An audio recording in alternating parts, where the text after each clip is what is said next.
What is ice damming?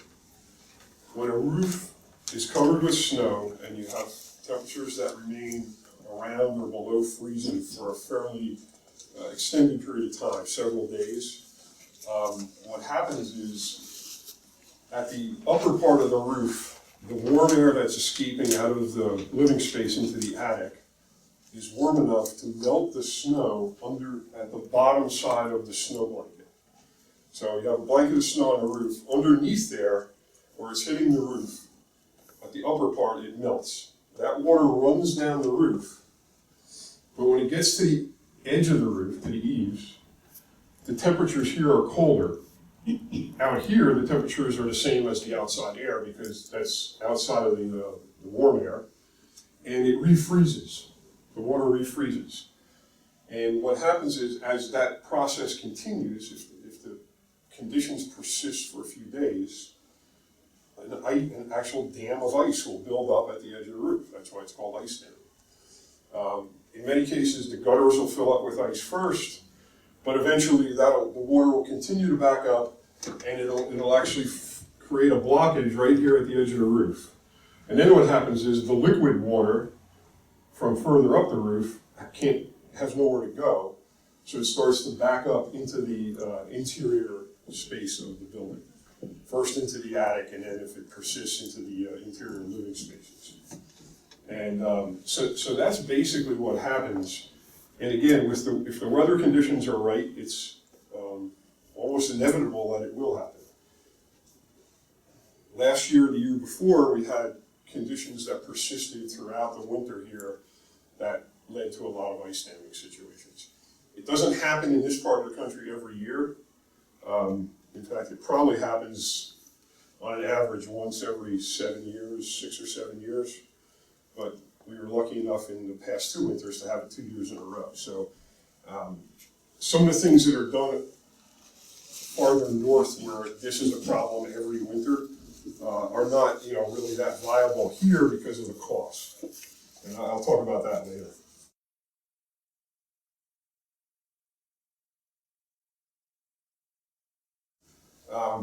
So the symptoms of ice damming, there's a typical pattern of snow melt on the roof. And that pattern, it's hard to see in this photo, but the upper part of the roof, the snow melts off, but then at the lower part of the roof, the snow and ice persist. And again, that's because of the temperature differentials that occur in the attic space. The icicles are a symptom, and also gutters clogged with ice. And here's a little diagram. You can see that the upper part of the roof, there's no snow, but then when you get down to the lower part where the colder temperatures are, the snow persists, and then the ice underneath.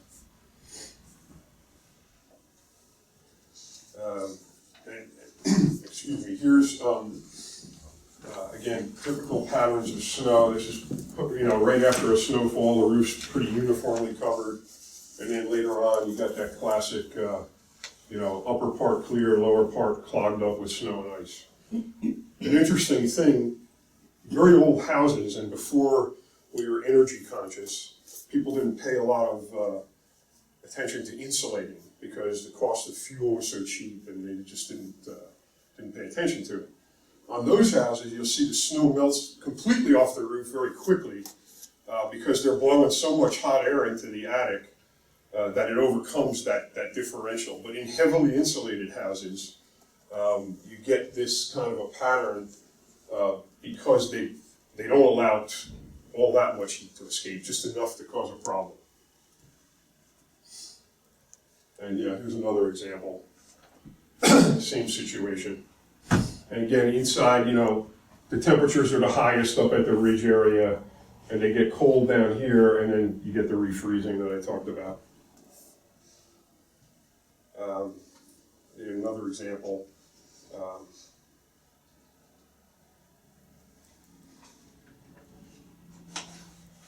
And then you get, the icicles that form. This is there's the ice dam, and then you get the icicles forming on top of that. Icicles are not themselves a problem, it's just another symptom of the situation. The ice dam is the problem. and the backup of water from it into the your interior living spaces. Same thing here, you can see the gutters are all clogged up with ice. Of course, that interferes with drainage. And you could remove the gutters from the building. I've seen this done.